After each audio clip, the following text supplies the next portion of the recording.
Hello mga manay! Good evening. So dito na pala kami sa bahay at nagluto na ako ng ulam namin, pritong manok. Ayan mga manay. So shout out pala sa aking background. Ayan mga manay. Nilagay ko yung mga magic sarap kasi kapag nagsusugba ako dito ng mga susugba, mag-iihaw ng isda o kaya karne, ay ito yung pinapaon ko para sumiga agad ba. So yan mga manay, gabi na pala kami nakabalik dito sa bahay at hindi ko kayo na-update pag uwi. So yan, nakaprito na ako at hindi ko na pinakita sa inyo kung paano ko pritohin kasi alam niyo naman kung paano magprito, diba? So yan, dito na tayo sa bahay. Welcome back mga manay! So yan, dito pasok na tayo dito sa loob. At andito na si Ate Fiana mga manay. So itong bahay ko mga manay, plano ko na i-renovate ngayong December siguro kasi baka makaloan na kami ni Mr. Maglo-loan kami mga manay. Alam niyo yan kung anong loan, yung mag-utang ba kasi kailangan talaga ng malaking pera para makatayo tayo. So hindi naman enough yung sahod lang at ipon na kunti lang. So, kailangan mag-loan. Mayroon naman tayong pambayad. So, yan, magkain na tayo mga manay. Nag-prepare na ako. At ayan na si Pilis. Ayan si Pilis. Ano siya pa siya sa labas. Ano siya kuto mga manay. Kunin natin yung mamaya. Yung kuto mo. So, kain na tayo. Pian, nabi ka. Nabi, ayan si Ate Fiana. Hi, Ate. Shout out. Welcome. So, ayan. Ayan si Ate Fiana mga manay. Malaki na si Ate mga manay. Ayan, dalaga na yan. Ayan, dalaga na si Ate Fiana. Kasi nung tumigil ako sa pag-vlog ay ano pa siya, baby pa siya mga manay. At ako naman ay medyo tumaba-taba din. Kasi medyo kasi mga manay yung kasi ni Ate, yung work ko doon ay nasa bahay lang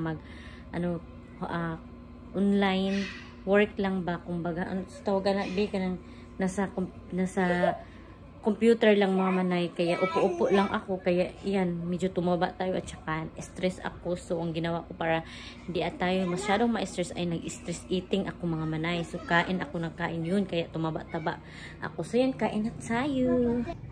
Hello mga manay! Good morning. Ayun, napagaw ako mga manay. Kakagising ko lang pala. Ayan yung kilay ko. Nagilamos lang kasi ako mga manay.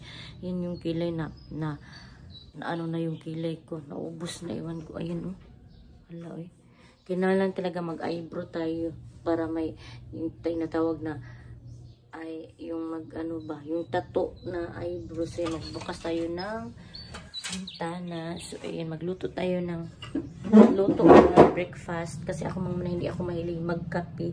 Nagkakape lang ako, sundog-sundo, gaya-gaya sa akin Mr. pag andito siya, pero hindi talaga ako nagkakape dahil ganito tayo mga Pinoy, gaya-gaya. Kung sino nagkakape yun, ginagaya natin. Masarap naman talaga kape mga manay kasi sa dami ng ginagawa mo, gusto mong magkape para hindi ka makatulog, pero may iba naman na magkakape pero makakatulog sila. Kasi magluto tayo ng rice ngayon. Hindi ko pala na hugasan mga manay kasi nilagay ko yung pritong manok kagabi dito mga manay kasi pwede pa yan mainit, mga leftover, pwede pa yan maprito. So dyan ko na lang nilagay.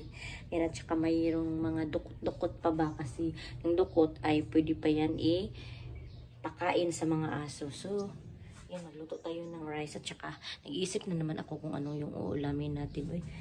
Siguro ako, prito na naman ng itlog. So yan, welcome sa aming bahay. So sinabi ko sa inyo kagabi na mag-renovate ako mga manay kasi ayan, sira-sira na talaga yung bahay namin. Ayan, tingnan nyo mga manay.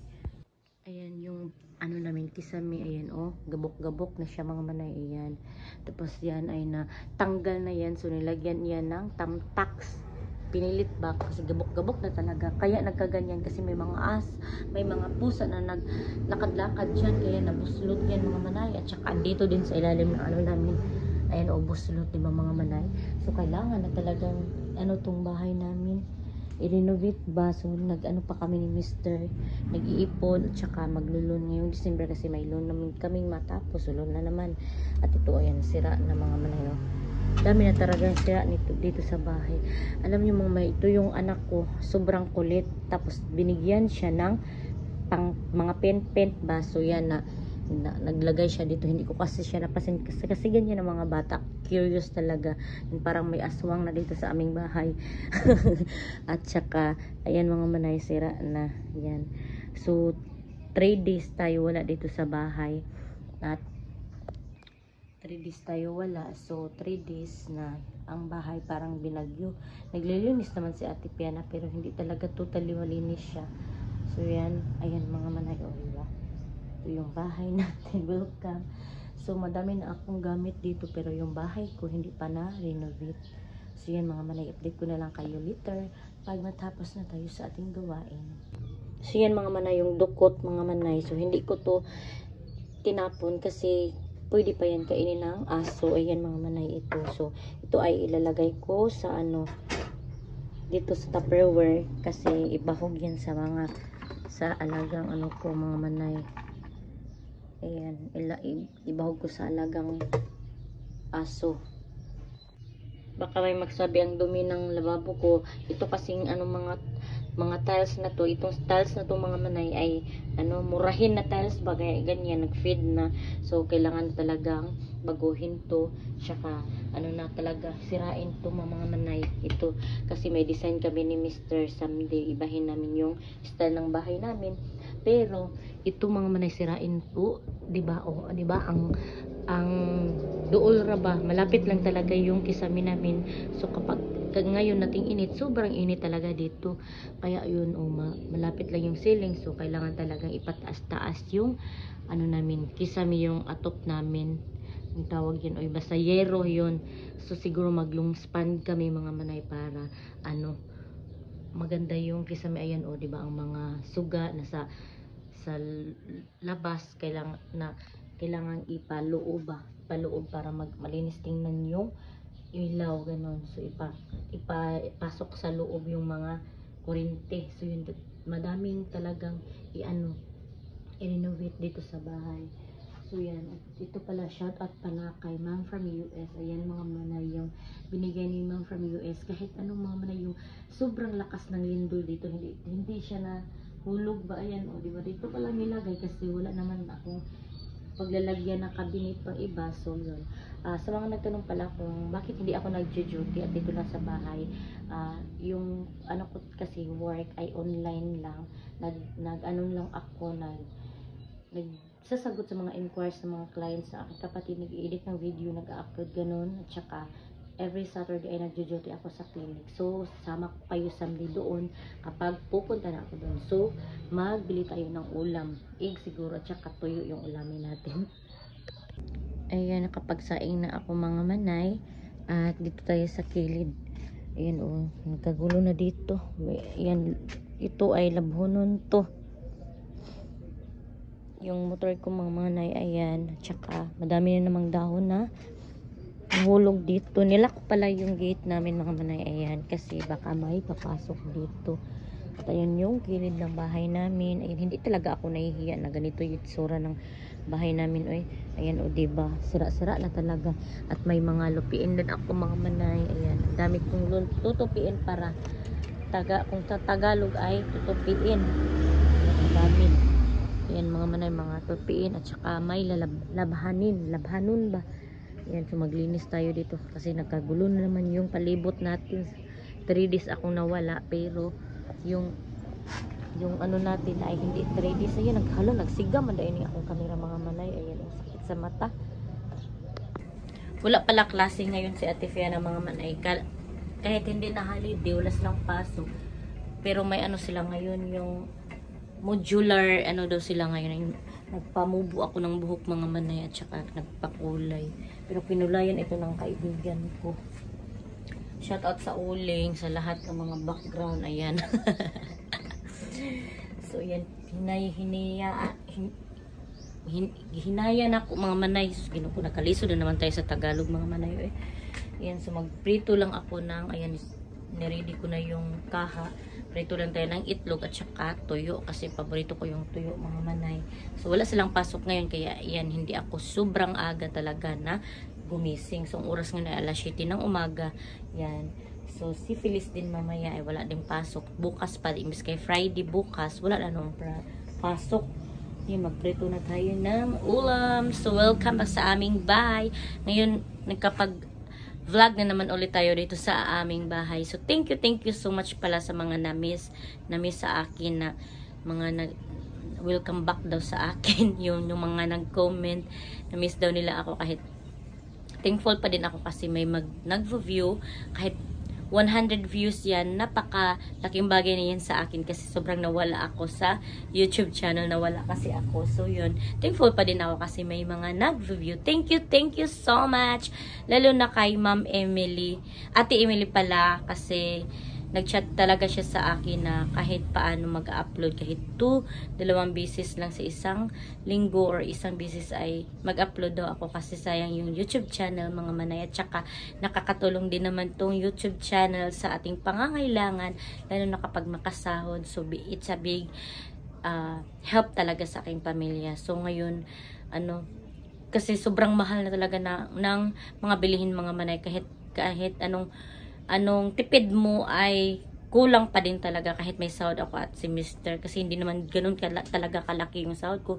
Tama-tama lang. So, at saka may loan naman si Mr. Kaya yung sahod niya at sahod ko ay tama-tama lang talaga para sa amin na makakain ng 3 beses sa isang araw. May allowance yung mga anak ko. Yun, makabili ng anong pangailangan dito. So, yun lang talaga mga manay. So, yun, magluto na tayo ng ulam natin kasi hapon na baka matagal na naman tayong makakain kasi sobrang nagdaldal na naman ako. So, mamaya mga manay, after breakfast ko ay maglinis ako dito. Magwalis tayo. Linisin na natin yung mga kalat. Ayan, grabing kagulo talaga dito mga manay. At saka kurin ko tong mga damit at magtutupi na tayo. So, ayun, nakabili na pala ako ng 2 itlog. Pituhin ko to at saka magprito din ako ng tuyo mga manay. Bumili ako ng kopi ko mga manay. Ayan, 10 pesos at a sugar kasi wala nang laman ang sugar. Ayan, wala na mga manay. So, ito yung fried chicken kagabi. Yan yung ulam natin kay at Tifiana at Lilis dalawa at saka tuyo. So, yan, tayo. Magtimpla na ng kape. Ayan. So, naluto na yung ininit ko mga manay. So, yan mga manay. Ready ko na lahat dito mga manay. Yung pangangailangan dito sa lamesa kasi ang matagalan tayo pag may maglakad-lakad pa ba, ganun. So, ito yung sugar natin. Ilagay natin ito dito mga manay. Kasi ito na lang yung binili ko. Tag 10 pesos. Alam nyo mga manay, na-miss ko talaga din ang mag-vlog. Yung magsalita-salita sa harap ng camera. Ganun, kahit sobrang busy ko ay anuhin ko to ng time tong pagbablog. Sayang kasi mga manay yung income. Kahit kunti lang yung yung papasok na views ay malaking bagay na rin sa akin. Kasi para iisipin ko na lang na libangan ko tong pag-vlog. Yun mga manay. Yun ang goal ko sa isip ko. Bahala nang yung views. Ang importante ay nakapag-update ako sa inyo at yung mga namiss sa akin, yun, ma-update ko kayo. So, thankful pa rin ako kasi may nagsusupport din sa akin. Kasi itong pag-vlog ay na lang sa akin, na lang mga manay, balibangan ko na lang. At least ma-update ko kayo, diba? So, thankful ako kay Ma'am from US kasi yung nagsisimula ako ay nag-review sa aking vlog. Napakabait niya talaga sa akin at lalo na kay Ma'am Emily, nakilala ko sila dahil lang din kay Gian. So si Gian, si Gian mga manay, mabait din yun sa akin. Yung nag-ready ako ng suka at saka asin. Mabait naman talaga yan si Gian mga manay kasi breadwinner yan siya sa pamilya niya mga manay. Siya lahat talaga, siya yung nag-ano sa akin. Pero malaki na din yung niya mga manay, sahod sa YouTube kasi malaki na din yung views niya. So ayan, kain na tayo. Napakasipag talaga ni Gian mga manay, hindi siya tumigil. Salute ako sa kanya kasi napakasipag na bata talaga.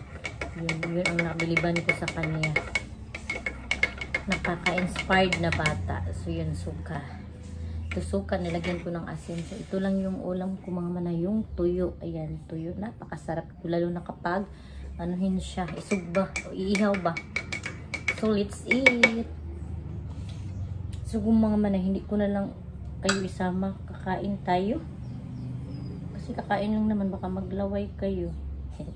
Mag-pray muna tayo mga manay bago tayo kakain.